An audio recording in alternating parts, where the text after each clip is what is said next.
Guruve Sharanam.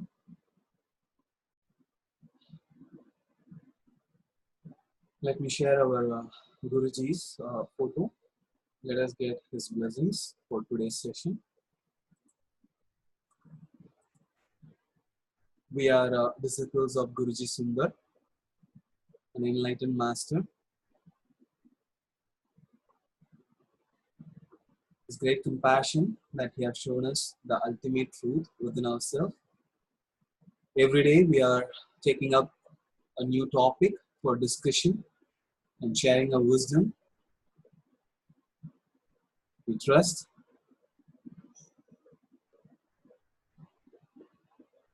these discussions, this wisdom will guide every seeker who watched this video.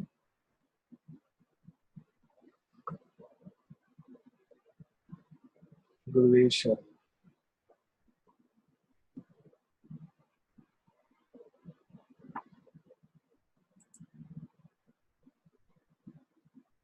Okay, so for today we got a very interesting topic. I would like to, even before sharing the topic, I would like to ask few questions.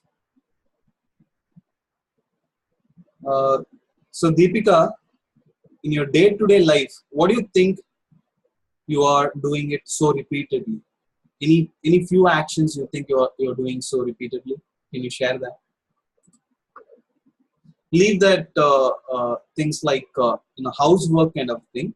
Mentally, I'm asking about any mental process which you're doing repeatedly.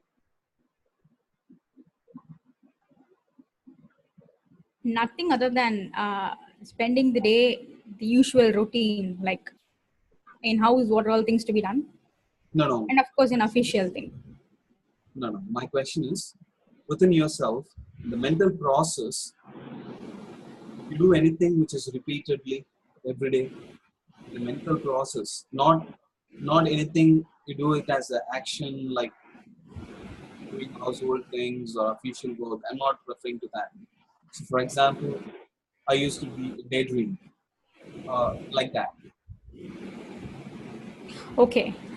Not majority of the time, but sometime for at least 10 minutes or 15 minutes, I used to think that, okay, right now we are living like this. So in the future, we should be living like that kind of life, this kind of life, something like that.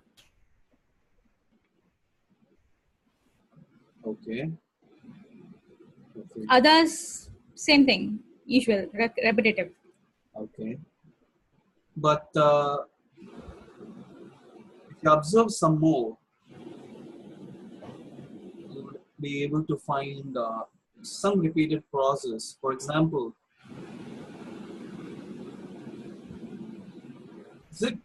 is it not your mind is running every moment?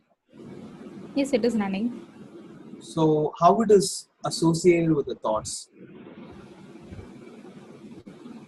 Is it like getting associated with a thought which gives you any kind of pleasure?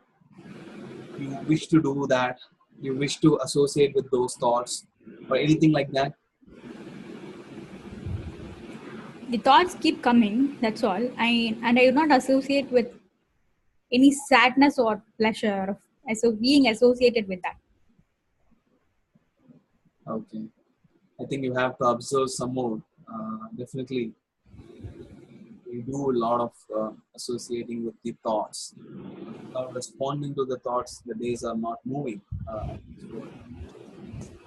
So definitely will happen. When you start observing that, it doesn't need to be it's association in the sense it could be any kind of responses. For example, as I said, a daydreaming, one of the things. Anyone will usually do a daydream.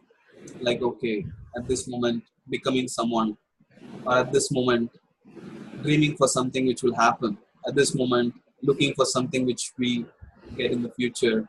So pleasant, or so maybe it could be anything. Or the association with the thoughts will happen with the fear or something other flat. Not a problem. I will get into the topic after asking this question to one madam. Vani madam, would you like to share anything on this question, what I asked Deepika?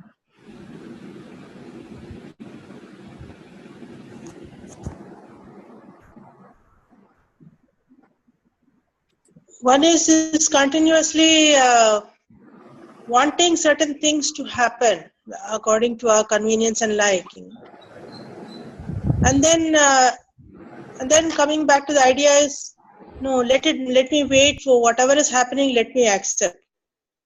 I tell myself, okay, I'll accept whatever is happening. Let things flow. But that feeling lasts only for a little while, and then very soon I fall into the tension of wanting something to happen immediately, which I want. So this tension exists between these two things. I ask myself, how should I allow things to happen? How should I wait? And then I said I'll wait. But then within a little short time, again I fall into the stress of wanting something to happen immediately. That's one kind of thing. The second kind of incident that happens on and off is that when I communicate somebody, when I'm communicating to somebody, I don't know whether this is the right example.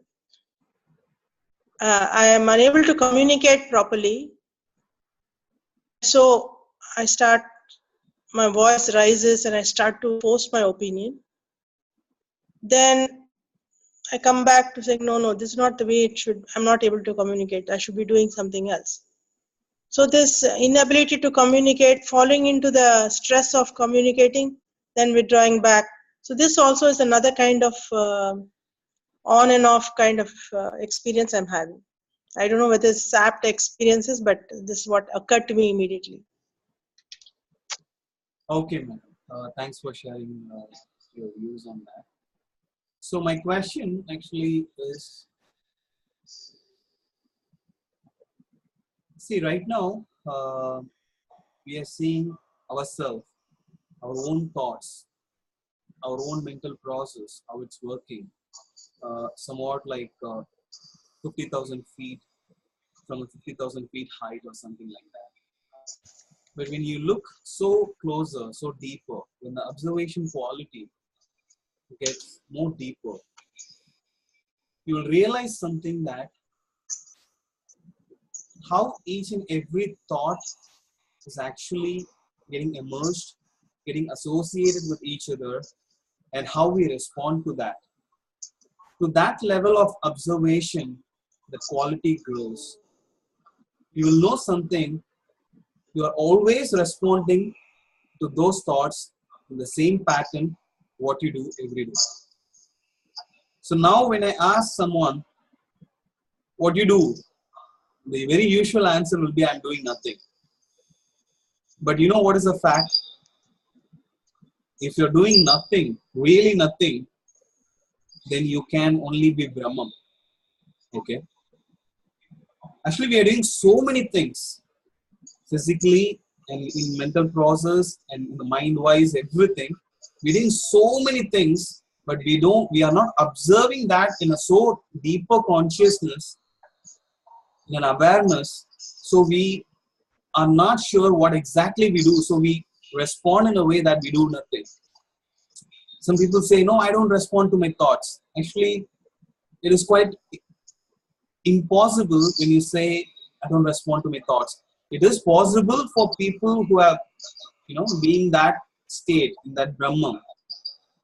They don't respond to the thought because they don't even have a reference that this is my thought. They get detached. I've been in it, and definitely that is possible. But on the stages of meditation, when you meditate and when you try to observe your mind and to see the true reality of your own mind, how deep rooted it is, how widespread it is, and the fake I, what is the reality of it?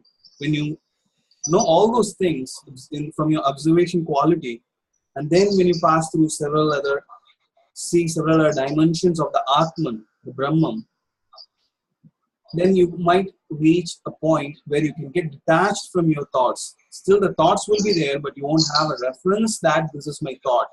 You won't, the reference to the thought, even that is the deepest level of response to it. So in that note, if we see, if we accept that we are responding to our thoughts, and if we start observing that how and all we are responding to it, how these thoughts are actually driving us, then you will definitely see a pattern in it, a repeated pattern. If someone asks you something every day, the answer to that question, the process, what's happening inside you would be exactly the same. Maybe worse every day, but pretty much same, more repeated. So it's not only just answering to someone, it's in everything. Even if you're watching a TV, even if you're eating at a certain time, or if you're eating something which you think you like, or if you're the process, whatever happens in your mind, everything will have a similar patterns. So there is something called yin and yang. There is yin, which is called yin, yang, yang. It's yang. So what is this yin and yang is? If someone is running so faster, okay, with full energy, it's very obvious at some point of time he will completely drained out of energy and he will just fall down. That's a very natural thing which will happen when the energy, all the energy will completely drained out. The same way, at the moment when you fall down, the body and everything, whatever you call it as peka, will start accumulating the energy. The drive or the urge to accumulate the energy will automatically start. So when that starts, it starts accumulating energy. So till then it will be in that state. So once you accumulated so much of energy and you feel so fresh, so energetic, fully powered, immediately you will get an urge of spending that. So this is how it's explained that yin and yang is more like a feminine and masculine, but actually it has nothing to do with the gender. It's more like an active execution and a passive execution, or something like the day and the night, a kind of a quality, not a gender. So if you notice that when you observe your thoughts and the way you respond to it, if you are traveling or if you're associating with a thought, if you're responding to a thought and just associating with it and just traveling with it for a few seconds, it means that the thought is giving you some kind of a pleasure, or the thought is giving you some fear.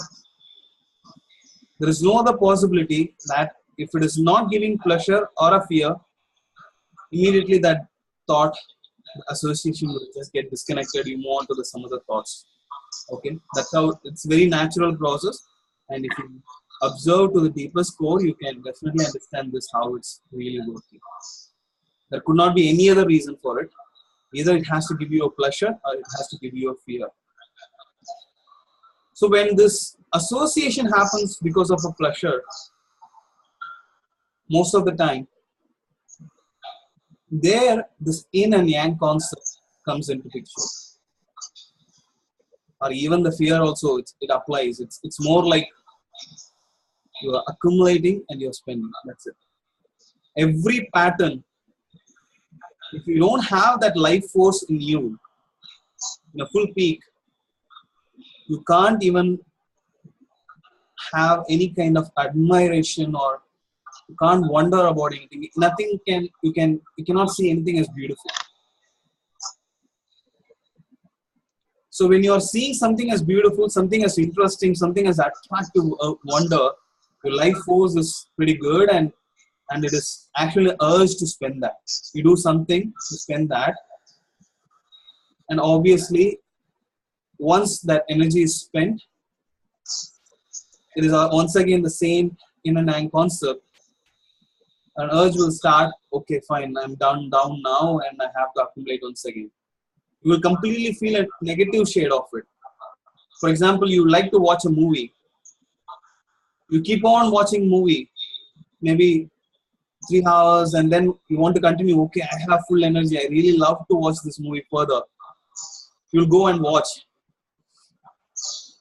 At 6 hours, 9 hours, continuously 3 movies, 2 movies. At the end, you will come to a complete drained out state and you will feel like, why the hell I did this?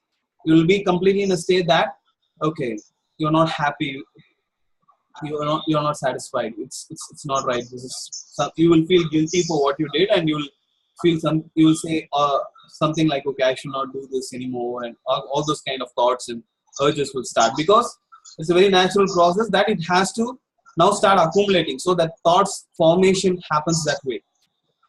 Once again, it is also just a formation because you lost it.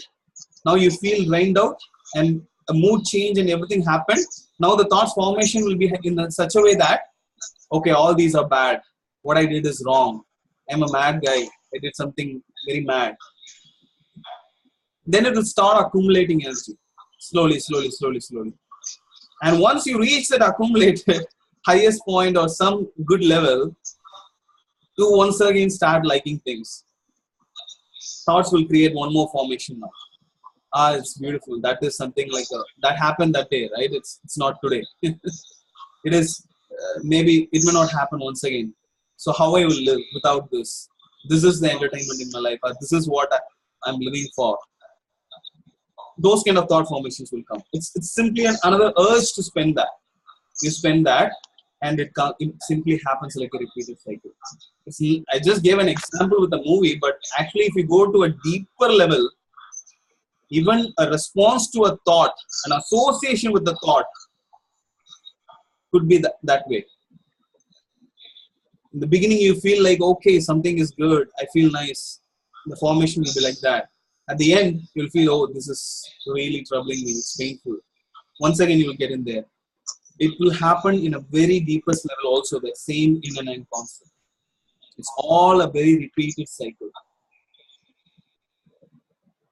This you can only realize when you meditate, when you observe your thoughts, when you observe the reality of everything, that's all about your fake I. And when you be that Brahman, this journey will know all these things. So now the question will come, okay, fine. So how can we stand out of this repeated cycle? Actually, it is a pretty tricky one. Standing out of this repeated cycle can only happen when you realize that what you're doing. For example, you got a fear. Most of us, we do lots of rituals to God.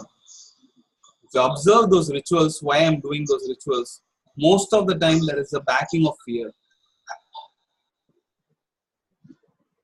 You have to observe that deeply.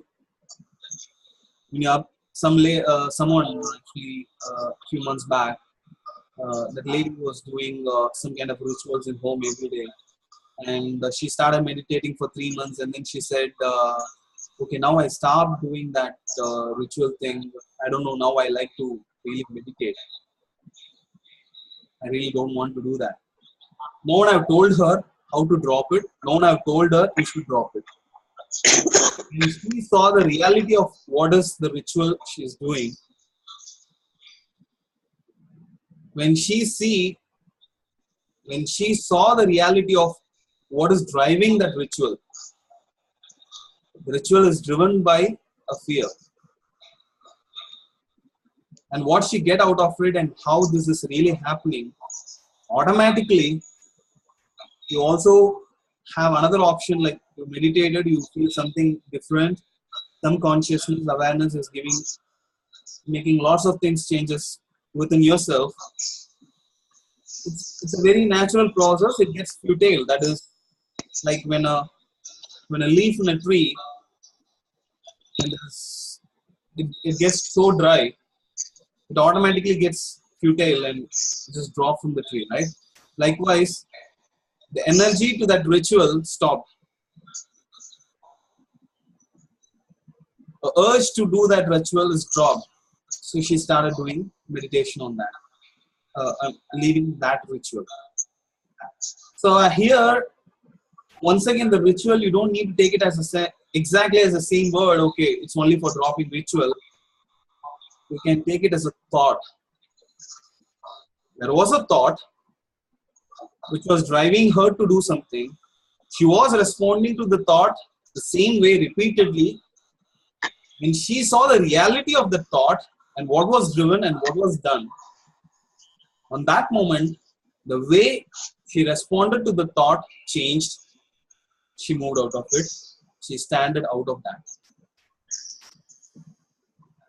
I hope that is pretty simple and clear. So this can happen in every level. So this is what I gave is a very basic level example. Okay. But when you go so deeper into meditation, when your consciousness grow, you see these responses in a different way, as I said. So now that is one response in a very creamy layer. When it goes deeper, the responses could be in a different dimensions, and it will be extremely interesting, like a science fiction movie. So when you see those responses, observe that. When you see that reality, you yourself will know how to stand out of it, because it happens. When you see the reality of it, it happens. It's like when you know this is a dream, you wake up from the dream, right? The moment you realize it's a dream, you simply wake up from the dream, right? Some people will wish to continue in the dream, but if they wish to continue in the dream, it will be no more an innocence. Once again, you are trying to drive something, and which is going to be miserable. See, assume that you're dreaming and you're so nice, and you realize it's a dream. But if you want to continue, you put your effort to drive the dream. Your mind come into a picture immediately. A dream is also a mind's play, but a very active mind comes into a play. So that can lead to a miserable dream also, a miserable end of the dream also. But simply when you see the reality, the responses changes on its own. There is no much very hard efforts required from your side. So this in and out of repeated cycle can be found in every level of responses to the mind, which are repeated cycles. And by observing it, by seeing the reality, you can stand out of it. Okay, I think I have taken quite a long time today. So let me ask Deepika, you have any questions? No, sir, I do not have any questions. Okay. Mani madam, you have any questions?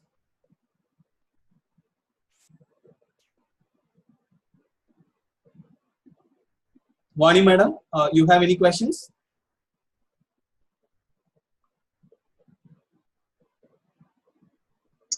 Hear me? You can hear me? Yeah. Please go ahead. Yeah. So you have given a kind of broad framework to understand all thoughts and actions in this, this yin and yang and fear. I mean, desire and fear. Does anger also come as part of that fear? Is anger also part of that fear? That's just a small question. Anger is a response. Anger is, I mean, you said that for everything there's a basic cause, is either fear or it is that cyclic desire and fulfillment of. But when you have a fear, how you respond to a fear, and sometimes some people respond to a fear as anger. Anger is actually a very,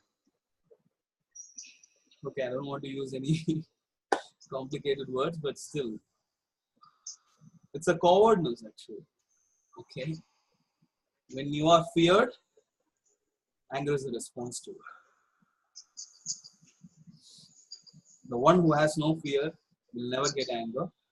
But if they get anger, that won't be like a expression of a cowardness. It will be like just a pure form of I can't say it as anger. It is the people usually say, right? I mean, not only it's in a common man's perspective, even in God's perspective, we say that the God is in a supreme anger or something like that. It's actually not a supreme anger. It's not a supreme anger. It is like just being that, just purposefully giving all energy to that with an awareness and being that. That is something different. So right now, when you say I'm getting angry or I'm getting feared or whatever you say, we are not aware that what we are doing. It is mostly an unawareness, unconscious response to our thoughts or unconscious response to the situations. But the supreme anger, what we heard, like a God gives a response like that, it is not that way. Maybe I don't want to get into more deeper into it, but still, it is more like just being that completely for certain reasons. But that is not a cowardness, so don't try to get impaired with it. For example, if you're meditating in Agna for a very long time, you will get anger, but that won't harm anyone. If you have meditated and you have experienced, you will get anger like anything. Suddenly, it just expressed at the next moment, it just drops. Or that anger will be expressed, but you will be completely in awareness that what you're doing, and the inner state will not be changed at any manner. That is completely different. That is not cowardness. But the common man, the way of anger is expressed, it is cowardness. It is a fear, response to the fear. That's what I can say. Thank you very much. Thank you. Mohan Ram sir, you have any questions? Yes, sir. Meditation is one way of overcoming the cycle. Is there any other methodology or any other way we can stand out of this particular cycles? Okay, first of all, you have to understand that we are not trying to overcome or anything. Okay, we are not trying to overcome anything. That's a mind's play. Okay, we are just observing. When we observe the reality, the responses changes. We are accepting everything. When you say that you want to overcome something, it immediately conveys that you are not accepting that. Okay. So we are accepting it. We are seeing the reality.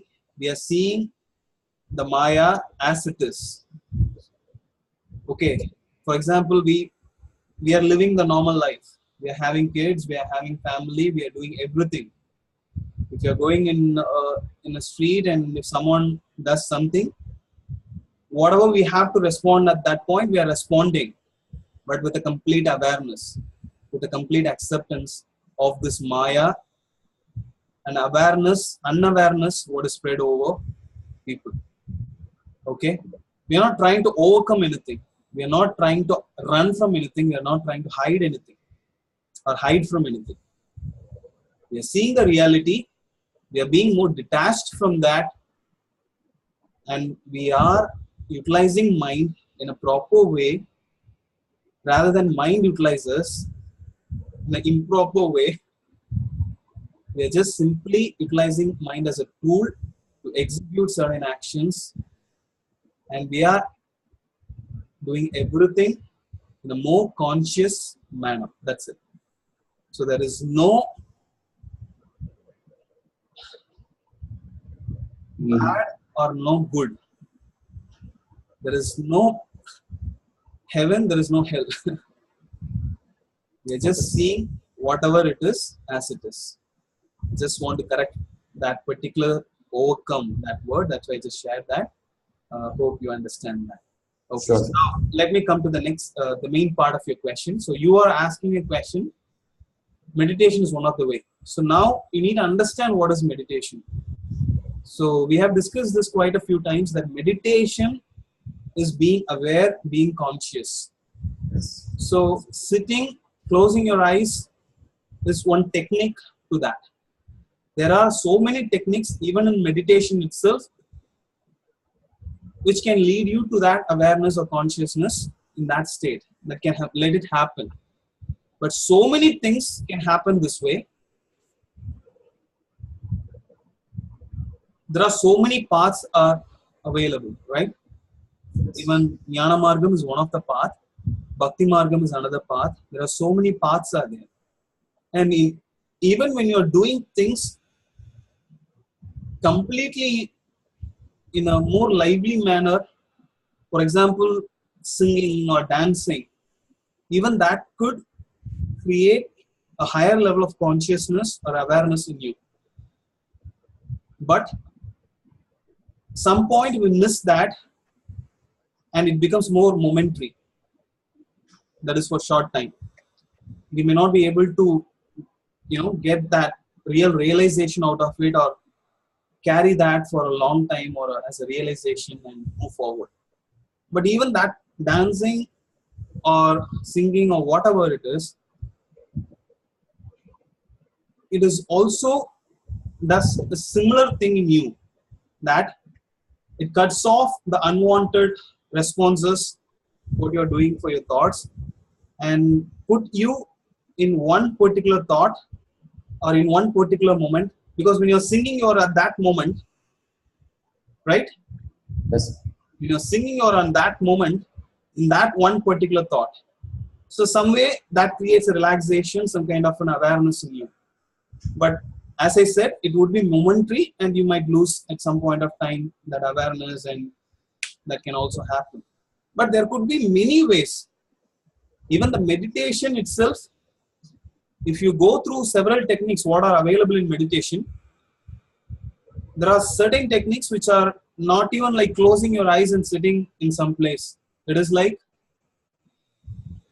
okay, I would like to share that. So when I was like 6-7 years, more than that, 8-9 years back, whenever I feel something not good or mood swings or anything, in my office there used to be a space, a big huge terrace on that time. Now they blocked it. So when I go there, I stand out and I just simply watch that scenery for quite long. Nothing. I just simply watch that scenery, a broad scenery. I will be simply just watching that, nothing else. I feel some change and then I come back to my work. Likewise, I do so many things naturally.